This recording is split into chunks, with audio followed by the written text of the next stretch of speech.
effacer notre dette pour nous donner la vie éternelle.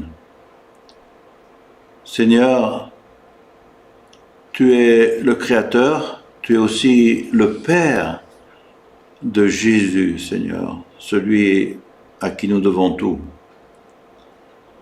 Merci de nous bénir ce matin.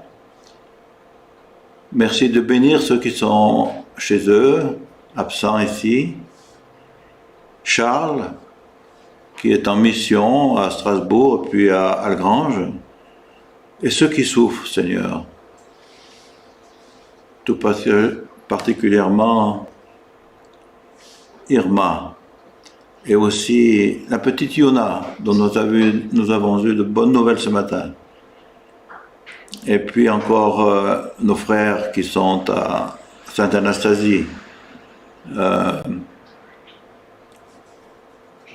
Georges et Odette, nos frères qui sont à Cuers, Michel, encore Claudine, et puis Seigneur, tant d'autres. Et qu'à toi revienne toute la gloire, Père. Amen.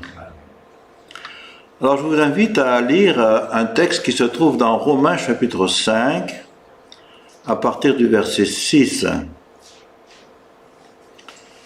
Et ce texte, nous allons le lire 4 fois. Pourquoi? Parce qu'il y a tellement de choses, on va mettre en évidence à chaque fois quelques-unes de ces choses. Alors, à la première lecture, nous allons mettre en évidence tout ce qui est question de Dieu et la loi de Dieu, aussi de Christ et de la grâce de Dieu.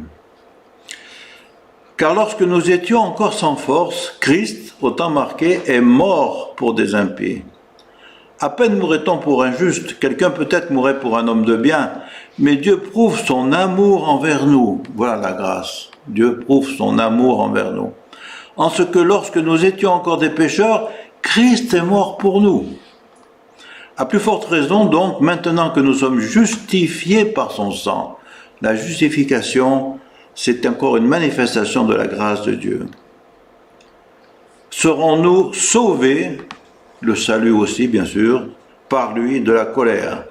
Car si, lorsque nous étions ennemis, nous avons été réconciliés avec Dieu par la mort de son Fils, à plus forte raison, étant réconciliés, serons-nous sauvés par sa vie.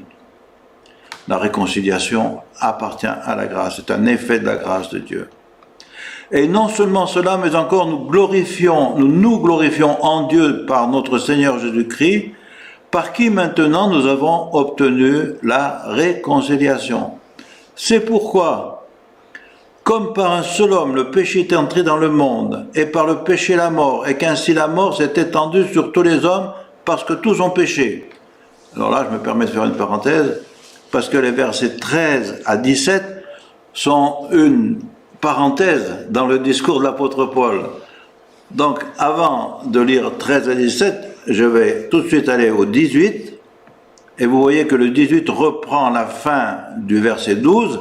Ainsi donc, comme par une seule offense, la condamnation a atteint tous les hommes, de même par un seul acte de justice, la justification qui donne la vie s'étend à tous les hommes. Et il continue. Alors maintenant, je vais reprendre ce fameux verset 13, ces fameux versets 13 à 17. C'est bon pour toi, Yves, hein? Car jusqu'à la loi, le péché était dans le monde. Or, le péché n'est pas imputé quand il n'y a point de loi. Cependant, la mort a régné depuis Adam jusqu'à Moïse, même sur ceux qui n'avaient pas péché par une transgression semblable à celle d'Adam, lequel est la figure de celui qui devait venir. Il est question d'Adam, de Moïse et de Jésus. Pourquoi il parle à la fois d'Adam et de Moïse? Parce que Adam a été le premier pécheur, et Moïse a reçu la loi, les 10 commandements. Fermons la parenthèse, mais il n'en est pas du don gratuit comme de l'offense, car si par l'offense d'un seul, le don gratuit, entre parenthèses, on est dans la grâce, hein. Si par l'offense d'un seul, il en est beaucoup qui sont morts, à plus forte raison, la grâce de Dieu et le don de la grâce venant d'un seul homme, Jésus-Christ, ont-ils été abondamment répandus sur beaucoup. Et il n'en est pas du don comme de ce qui est arrivé par un seul qui a péché. Car c'est après une seule offense que le jugement est devenu condamnation, tandis que le don gratuit devient justification après plusieurs offenses. Si par l'offense d'un seul, la mort a régné par lui seul, à plus forte raison, ceux qui reçoivent l'abondance de la grâce et du don de la justice régneront-ils dans la vie par Jésus-Christ lui seul. Donc vous voyez cette grande parenthèse. Et on revient donc au fameux verset 18 que j'ai déjà lu. Ainsi donc, comme par une seule offense, la condamnation a atteint tous les hommes, de même, par un seul acte de justice, la justification qui donne la vie s'étend à tous les hommes. Vous voyez toutes ces manifestations de la grâce de Dieu qui sont mentionnées dans ce texte. Or, la loi est intervenue, la loi sous-entendue qui a été donnée à Moïse, pour que l'offense abonde. Mais là où le péché a abondé, la grâce a surabondé, afin que, comme le péché a régné par la mort, ainsi la grâce règne par la justice pour la vie éternelle par Jésus-Christ notre Seigneur. En plus donc on a parlé de Dieu, on a parlé de Jésus, on a parlé de la grâce, et en plus, si tu peux revenir juste au début du verset 12, on a une petite expression, c'est pourquoi. Et puis, au verset 20, il y a aussi un pour. La loi est intervenue pour. Et au verset 21, afin que. Et vous voyez, c'est pourquoi, ce pour, ce afin que, ça nous donne les motivations. Pourquoi Dieu a-t-il agi ainsi? Et Dieu ne se donne pas à comprendre. Il ne cherche pas à se faire comprendre. Dieu nous dit, voilà, tu aimeras ton père et ta mère. Pourquoi? Il ne nous dit pas. Mais quand on voit ces pourquoi, c'est afin que, c'est pour, il nous faut écarquiller les yeux. Parce qu'on entre dans l'intimité de Dieu. Dieu nous dit les raisons de ce qu'il fait, de sa façon d'agir. Et bien entendu, c'est un enrichissement de plus pour nous. Alors, on va voir un résumé de ce texte dans 1 Corinthiens 15, maintenant. Les 3 versets 20 à 22.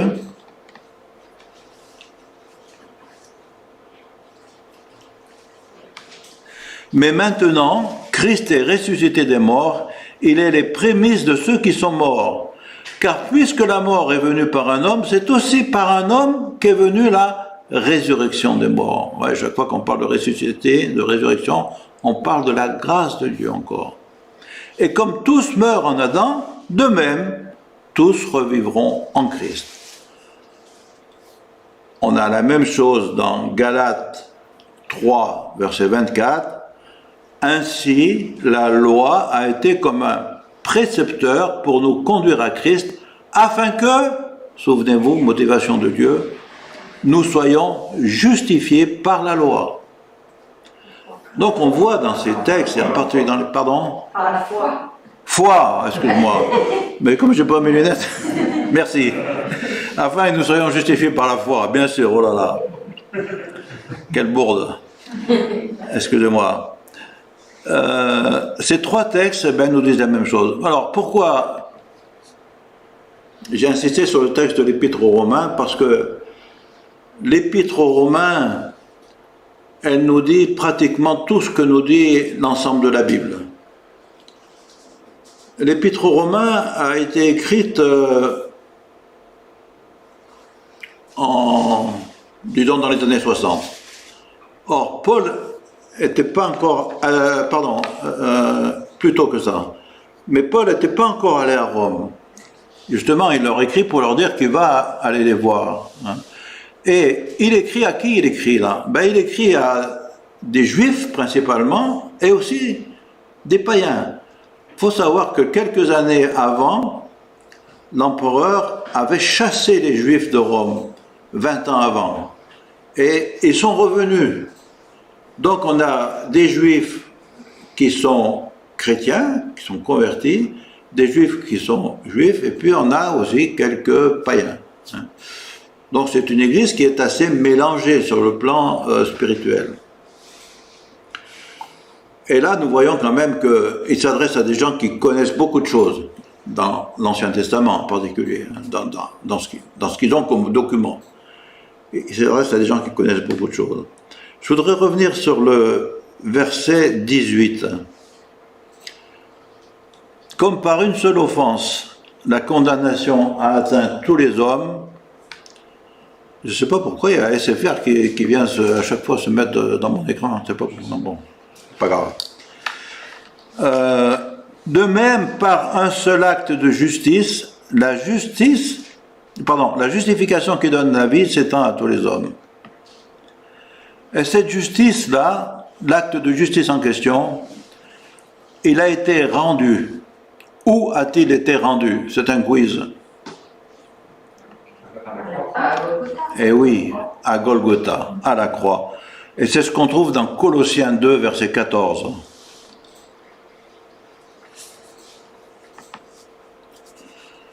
Jésus, donc, il a effacé l'acte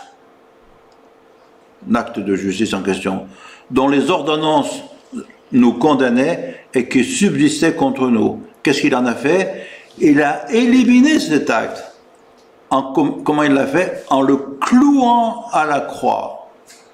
Donc à la croix, il y a Jésus qui a été cloué, et puis il y a aussi cet acte qui nous condamnait. Donc vous voyez cette première lecture de Romains 5, où on a vu qu'il était question de Dieu, de Jésus, de la grâce. On va le relire maintenant avec le péché, et en particulier avec Adam, et la conclusion logique du péché qui est la mort. Alors, on reprend à partir du verset 6. Car lorsque nous étions encore sans force, Christ, au temps marqué, est mort pour des impies. Les impies, c'est nous. À peine mourrait-on pour un juste, quelqu'un peut-être mourrait pour un homme de bien, mais Dieu prouve son amour envers nous en ce que, lorsque nous étions encore des pécheurs, Christ est mort pour nous. À plus forte raison donc, maintenant que nous sommes justifiés par son sang, serons-nous sauvés par lui de la colère.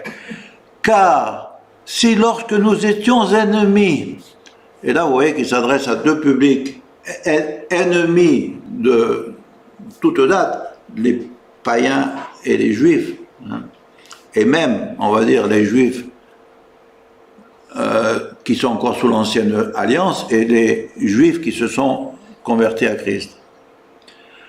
Si, lorsque nous étions ennemis, nous avons été réconciliés avec Dieu par la mort de son Fils, à plus forte raison, étant réconciliés, serons-nous sauvés par sa vie. Et non seulement cela, mais encore nous nous glorifions en Dieu par notre Seigneur Jésus-Christ, par qui maintenant nous avons obtenu la réconciliation. C'est pourquoi, souvenez-vous, motivation de Dieu, comme par un seul homme, le péché est entré dans le monde. Deuxième quiz. Quel homme il parle là? Pardon? Adam? Mais pourquoi Adam? C'est Ève qui a péché, pas Adam. Alors effectivement, c'est Ève qui a été séduite, et nous le voyons dans d'autres textes. Mais le péché est imputé quand même à Adam. Pourquoi? Parce qu'il avait la responsabilité, et du couple, et des paroles de Dieu. C'est lui qui a péché en ne protégeant pas son épouse. Marie, comment c'est le texte là? Marie, soyez... vous voyez ce que je veux dire? Ayez de là du respect pour vos femmes. C'est dans Pierre, hein, bref. Donc le mari a cette responsabilité, et Adam avait cette responsabilité de protéger sa femme contre les dangers, en l'occurrence le serpent. Il ne l'a pas fait. C'est pour ça qu'il dit que le péché, le péché est entré dans le monde, Non, excusez-moi. Je suis perdu. Oui, voilà. Par un seul homme, le péché est entré dans le monde, et par le péché, la mort, qui est la conséquence. Et qu'ainsi, la mort s'est étendue sur tous les hommes parce que tous ont péché. Alors, pourquoi? Oui, il y a deux raisons qui sont données là. Première raison, Adam a péché, et deuxième raison, à la fin du verset, tous ont péché. Donc, nous sommes héritiers du péché d'Adam, un peu comme si, en péchant, il était venu perturber notre ADN, en quelque sorte, spirituel, hein, et que donc, nous naissons pécheurs. Et, en plus de ça, eh bien, nous péchons, même indépendamment de ça. C'est lié, mais c'est... Vous voyez, on sait très bien ce qui est bien et ce qui est mal, et on fait ce qui est mal, alors qu'on a le choix. Hein. On est tiraillé entre notre pulsion, nos pulsions, et notre conscience régénérée. Et il est là le péché, c'est que lorsque nous donnons la préférence à nos pulsions, c'est comme ça que nous péchons, délibérément, volontairement, intentionnellement. Car jusqu'à la loi, le péché était dans le monde. Or, le péché n'est pas imputé quand il n'y a pas de loi. Normal. Hein. Si on ne dit pas que c'est limité à 110, si on roule à 130, on n'est pas répréhensible. Hein. Cependant, la mort a régné depuis Adam jusqu'à Moïse. Alors, il fait encore cette étape intermédiaire entre Adam, à Moïse, alors que le péché a régné depuis Adam jusqu'au 4 octobre 2021, en attendant plus. Hein. Mais là, il fait une étape à Moïse. Bon. Si j'en suis là. La loi était le péché n'est pas imputé quand la mort a régné depuis Adam jusqu'à Moïse, même sur ceux qui n'avaient pas péché par une transgression semblable à celle d'Adam. Eh oui. Lequel est la figure. La figure, on pourrait dire la préfiguration. Quelquefois, on dit le type. De qui? De celui qui devait venir, à savoir Jésus. Mais il n'en est pas du don gratuit comme de l'offense. Voilà, il est encore question du péché. Car si par l'offense d'un seul, de ce fameux Adam, il en est beaucoup qui sont morts, à plus forte raison, la grâce de Dieu et le don de la grâce, venant d'un seul homme, Jésus-Christ, ont-ils été abondamment répandus sur beaucoup. Et il n'en est pas du don comme de ce qui est arrivé par un seul qui a péché. Voilà, on revient au péché d'Adam. Car c'est après une seule offense que le jugement est devenu condamnation. Vous voyez, il y a un langage juridique. Tout à l'heure, on a parlé d'un acte de justice qui a été cloué à la croix. Là, il y a encore des termes. On est devant un tribunal, en quelque sorte. On est dans un tribunal. Hein. Ainsi donc, par une seule offense, la condamnation a atteint tous les hommes. De même, par un seul acte de justice, la justification qui donne la vie s'étend à tous les hommes. Car, comme la désobéissance d'un seul homme, par la désobéissance d'un seul homme, beaucoup ont été rendus pécheurs, de même, par l'obéissance d'un seul homme, beaucoup seront rendus justes. Vous voyez le parallèle qui est entre le verset 18 et le verset 19, hein, grosso modo, il dit les mêmes choses avec d'autres mots, quoi. Hein. En fin de compte, nous sommes à la fois les enfants d'Adam, les descendants d'Adam, et les enfants de Dieu.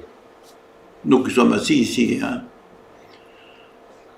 Nous sommes les enfants d'Adam parce que nous perpétuons par nos offenses, par nos transgressions, la rébellion d'Adam, et nous sommes les enfants de Dieu parce que nous avons mis notre confiance en Jésus-Christ, et que c'est lui qui a fait de nous des enfants de Dieu.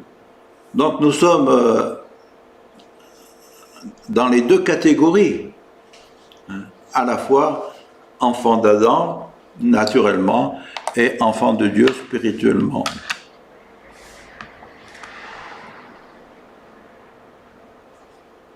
On voit aussi quelle est la gravité du péché. La gravité du péché, eh bien, c'est la mort. Alors, la mort spirituelle, c'est-à-dire l'éternité loin de la face du Seigneur, hein, là où il y aura des pleurs et des grincements dedans. Jésus a beaucoup d'images pour parler de l'enfer. Les ténèbres du dehors, etc. Et la conséquence, eh bien, c'est une mort spirituelle définitive. Alors, les souffrances dont il est question, les tourments dont il est question, elles ne sont pas définies de façon claire. Il me semble, mais ce que je vous dis là, c'est pas dans la Bible, c'est moi qui l'ai compris comme ça. Il me semble que celui qui est ressuscité, a mis sa confiance en Jésus, lorsqu'il sera dans le ciel avec le Père, il passera son temps à le louer, comme Joël nous y a invités tout à l'heure. Nous serons dans une joie parfaite. Il nous arrive, dans cette vie même, d'éprouver des moments de joie complète, de béatitude. Enfin, on se dit, il faudrait que ça reste toujours comme ça. Malheureusement, ça ne dure pas toujours. Hein. Et à contrario, eh bien, ceux qui n'ont pas mis leur confiance en Jésus, ils seront dans un remords permanent. Vous voyez une image, on voit ça à la télé, moi je n'ai jamais vu en vrai, mais quelqu'un qui passe la caisse d'un supermarché et qui a camouflé quelque chose dans son sac. Hein. Des fois c'est une bouteille de whisky, des fois c'est un flacon de parfum, enfin bref. Et paf, il y a les caméras qui l'ont vu, et il y a le vigile qui arrive qui dit, après la caisse, ouvrez votre sac. Et la personne, bien sûr, elle est rouge de honte, devant tout le monde, elle est obligée de sortir la bouteille qu'elle n'a pas payée. Elle voudrait se mettre dans un trou de souris. Eh bien, c'est ça l'épreuve de l'enfer. C'est que tout ce que nous avons fait de mal, tout ça vient dans notre mémoire et n'en sort plus. Et nous sommes tourmentés, le mot tourment, il est donné aussi là. Nous sommes tourmentés par ces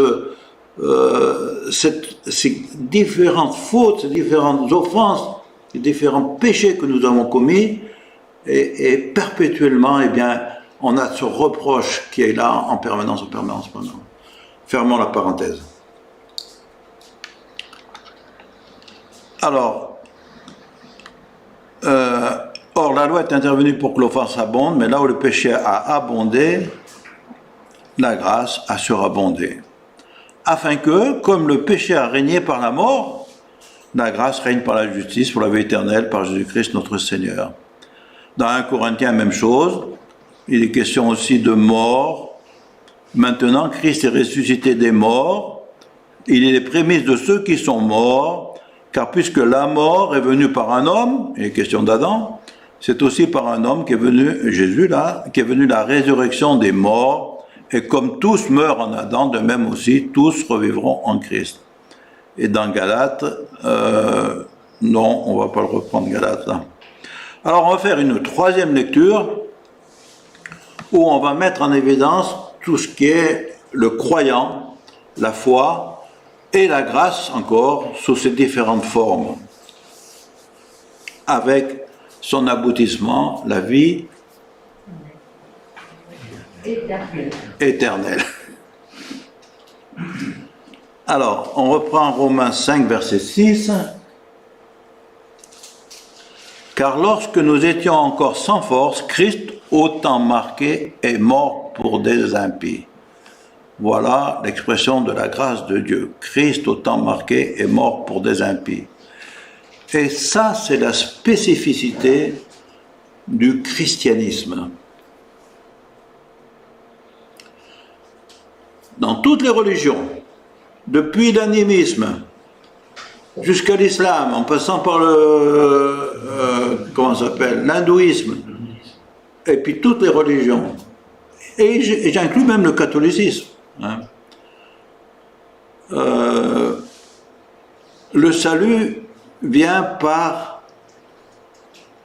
les bonnes œuvres. Dans l'islam, c'est très caractéristique. Il y a un ange qui pèse les bonnes œuvres et puis un autre ange qui pèse les péchés. Et au moment de la mort, eh bien, on regarde de quel côté penche la balance.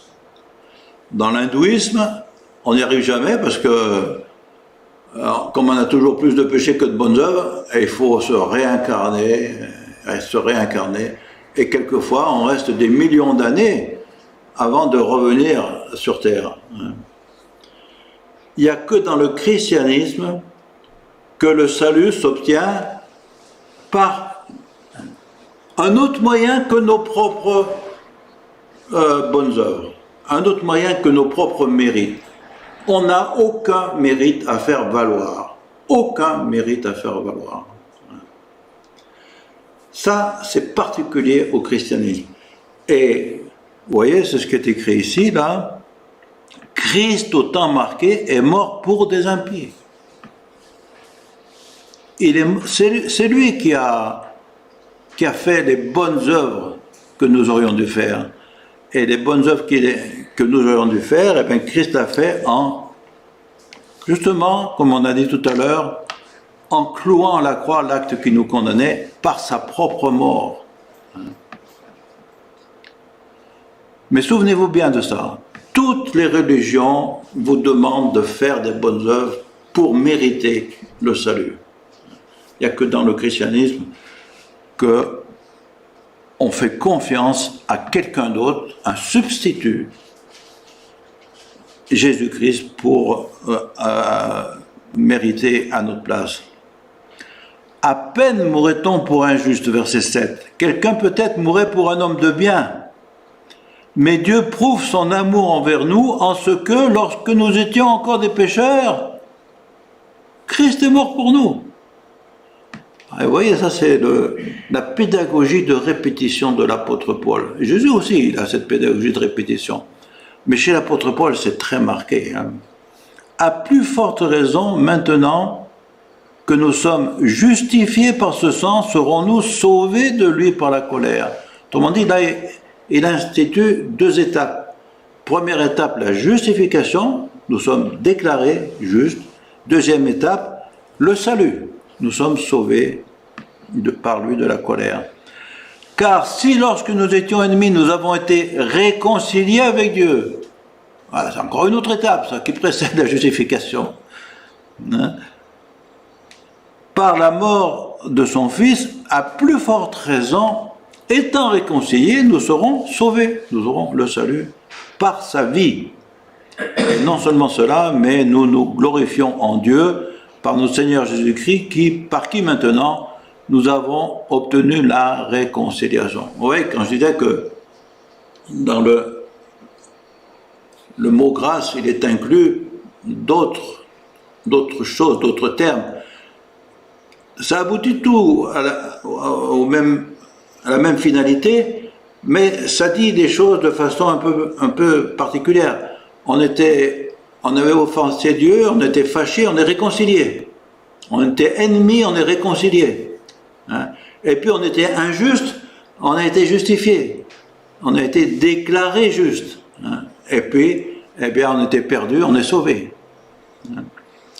Tout ça, ce sont encore des éléments de la grâce.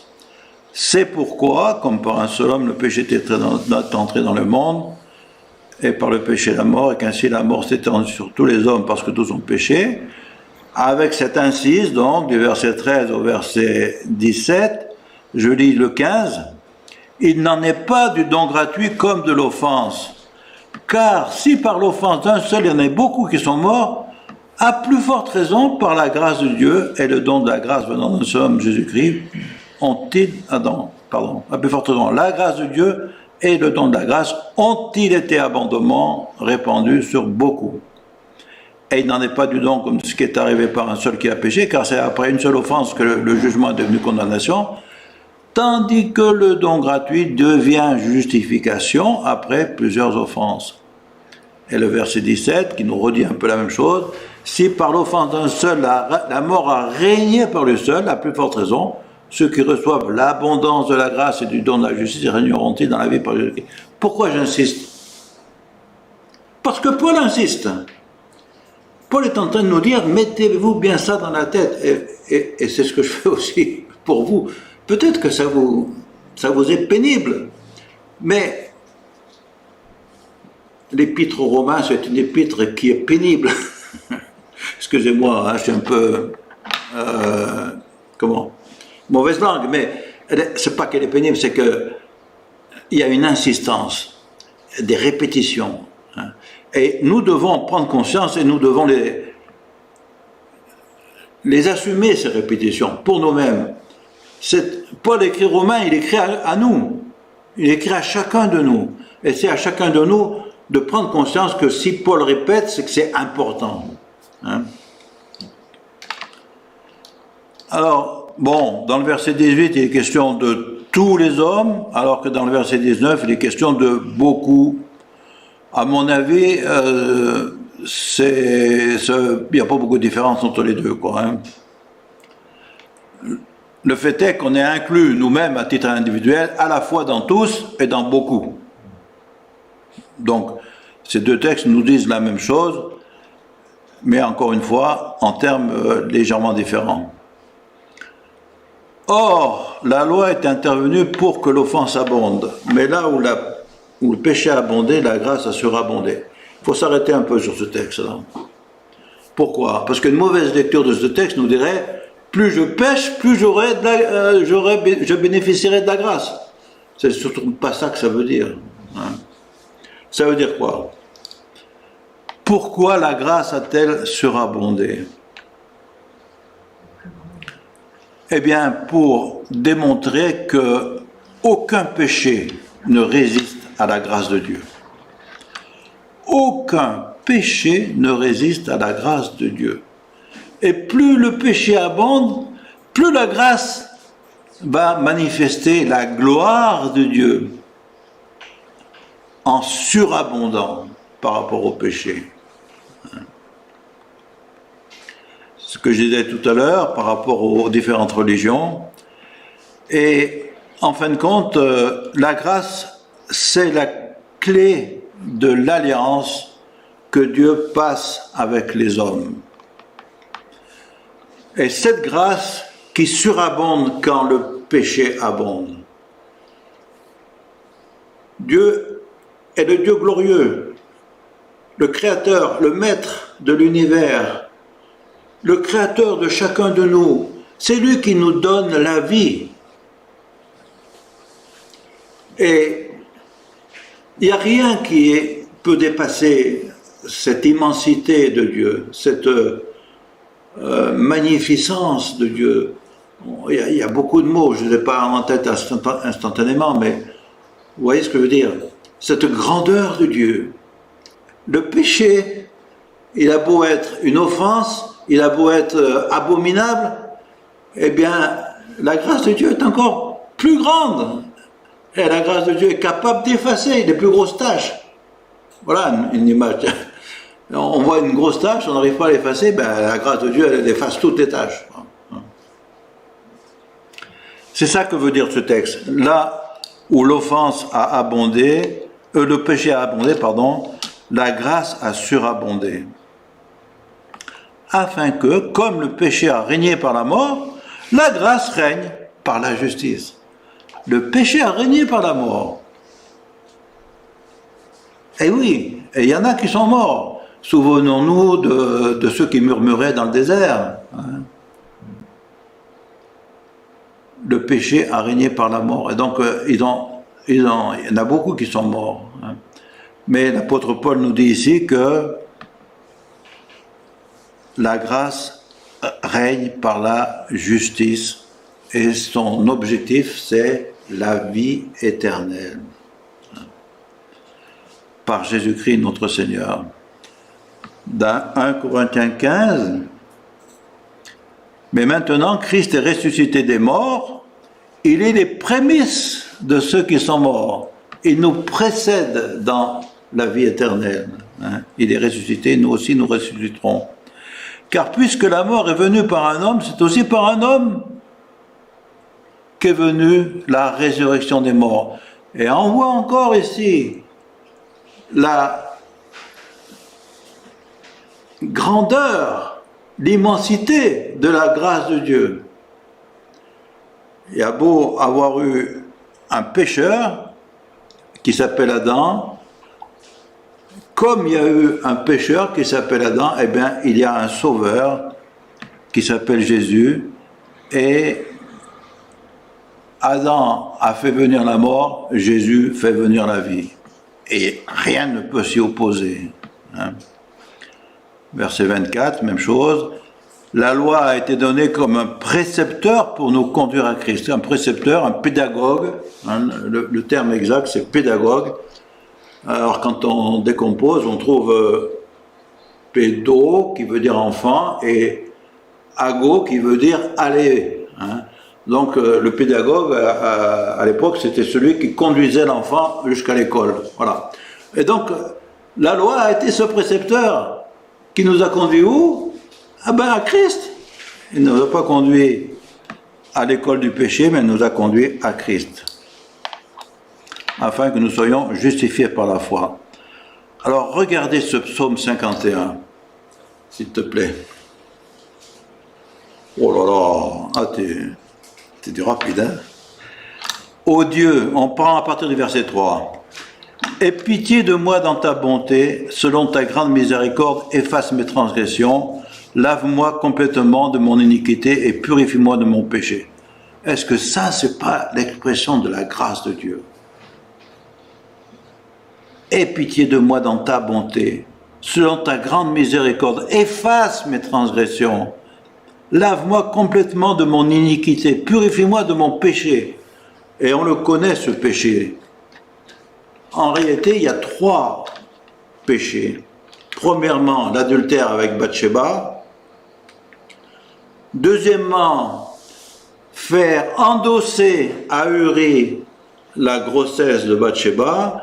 Et troisièmement, faire mourir Uri lui-même, le mari de Bathsheba. Car je reconnais mes transgressions et mon péché est constamment devant moi. Et là, vous voyez, quelque chose d'important, c'est qu'en même temps qu'on voit la grâce de Dieu, on voit quoi de la part de David? La repentance. C'est important de se repentir. C'est important de louer Dieu, de le remercier, de lui rendre grâce. C'est écrit en toutes lettres. Hein, rendez grâce en toutes choses. Mais c'est important de se repentir. Et on n'a pas forcément conscience de son péché. Il y a un psaume qui dit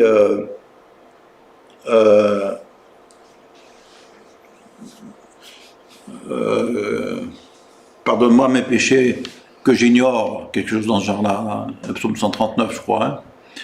Ouais.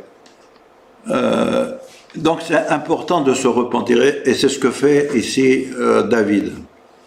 Verset 6, « J'ai péché contre toi seul. J'ai fait ce qui est mal à tes yeux, en sorte que tu seras juste dans ta sentence, sans reproche dans ton jugement. Voici, je suis né dans l'iniquité et ma mère m'a conçu dans le péché. » Qu'est-ce qu'il est en train de dire là? Qu'est-ce qu'il est en train de ne pas dire? Il ne dit pas, quand ma mère a couché avec mon père, elle a commis un péché. Comme certains se l'imaginent. Hein. Ma mère m'a conçu dans le péché, ça veut dire que elle m'a transmis ce péché qu'elle avait hérité elle-même d'Adam, à travers toutes les générations. Et moi, je suis aussi détenteur de ce péché que ma mère m'a transmis. Ma mère m'a conçu dans le péché, c'est ça que ça veut dire. Mais tu veux que la vérité soit au fond du cœur. Et regardez, tout le reste, c'est que de la grâce de Dieu. Fais donc pénétrer la sagesse au-dedans de moi. Purifie-moi avec l'hysope et je serai pur. Lave-moi et je serai plus blanc que la neige. Annonce-moi l'allégresse et la joie, et les eaux que tu as brisées se réjouiront. Détourne ton regard de mes péchés, efface toutes mes iniquités. Ô Dieu, crée en moi un cœur pris bien disposé. Ne me rejette pas loin de ta face, ne me retire pas ton Esprit Saint. Rends-moi la joie de ton salut et qu'un esprit de bonne volonté me soutienne. Vous voyez, toute cette expression ici, qui va du verset 9 au verset 14, et qui nous parle de la grâce de Dieu. Alors nous allons faire la dernière lecture avec une particularité qui, je pense qu'elle est très marquée dans ce texte-là. C'est le contraste qu'il y a entre les phrases qui sont introduites par comme, lorsque, et les phrases qui sont introduites par à plus forte raison, ainsi, ce qui signifie a fortiori. Alors oui, ça commence au verset 5, lorsque nous étions encore sans force, Christ, au temps marqué, est mort pour des impies. Et ça, c'est le point clé de la révélation de Paul. Là, il dresse le constat en quelques mots. Lorsque nous étions encore sans force, Christ, au temps marqué, est mort pour nous. Lorsque nous étions encore sans force, Christ est mort pour des impies. Au temps marqué. Et il est en train aussi de dire aux Romains, je vais vous expliquer la pensée de Dieu, en quelque sorte. Je vais développer la pensée de Dieu. Alors au verset 8, on va trouver encore, Dieu prouve son amour envers nous en ce que lorsque nous étions encore des pécheurs, Christ est mort pour nous.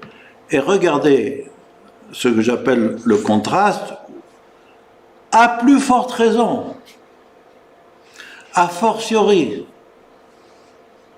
maintenant que nous sommes justifiés par son sang, serons-nous sauvés par lui de la colère. Verset 10. Si lorsque nous étions ennemis, nous avons été réconciliés avec Dieu par la mort de son Fils, à plus forte raison, étant réconciliés, serons-nous sauvés par sa vie. Verset 12. C'est pourquoi, comme par un seul homme, le péché est entré dans le monde, il faut aller au verset 18, comme par une seule offense la condamnation a atteint les hommes, de même, voilà le contraste, comme il y a cette chose qui s'est passée, eh bien de même, cette chose vilaine qui s'est passée, eh bien de même, cette chose agréable s'est produite aussi, en l'occurrence par un seul acte de justice, la justification qui donne la vie s'étend à tous les hommes. Je continue verset 19, je reviendrai après. Comme par la désobéissance, de même, pour bien nous faire prendre conscience de l'importance qu'a eue l'œuvre de Christ dans notre vie. Alors, je reviens sur le verset 15, c'est la même chose. Il n'en est pas du don gratuit comme de l'offense, car si par l'offense, c'est deux mots qui veulent dire la même chose, grosso modo, à plus forte raison, la grâce de Dieu et le don de la grâce ont-ils été abandonnés, abondamment répandus. Verset 16, il n'en est pas du don comme de ce qui est arrivé par un seul homme, car c'est après une seule offense, etc., tandis que, a fortiori, le don gratuit devient justification après plusieurs offenses. Et verset 17, on a encore la même chose, à plus forte raison, ceux qui reçoivent l'abondance de la grâce, etc., régneront-ils dans la vie. Dans 1 Corinthiens, on va retrouver la même chose. C'est plus facile à lire dans 1 Corinthiens. Disons que c'est plus condensé dans 1 Corinthiens. Dans l'apôtre Paul, non seulement il délaie, mais en plus il répète et il cherche à convaincre son auditoire, les gens qui le lisent. Mais dans 1 Corinthiens, verset 21, puisque la mort est venue par un homme, c'est aussi, contraste, par un homme qu'est venue la résurrection des morts. Et comme tous meurent en Adam, de même aussi, tous revivront par Christ. Vous voyez ces petits mots-là qui ont l'air de rien, mais qui en fait nous disent beaucoup sur, encore une fois, la motivation de Dieu. Et dans Galates, donc, ainsi la loi a été comme un précepteur, donc là on change un peu de sujet, mais pas pour longtemps, pour nous conduire à Christ, afin que nous soyons justifiés par la foi. Là, il est en train de dire, vous avez beau vous entêter à pécher, si j'ai décidé de vous faire grâce, Dieu qui parle, c'est ma décision qui prime. Vous avez voulu vous rebeller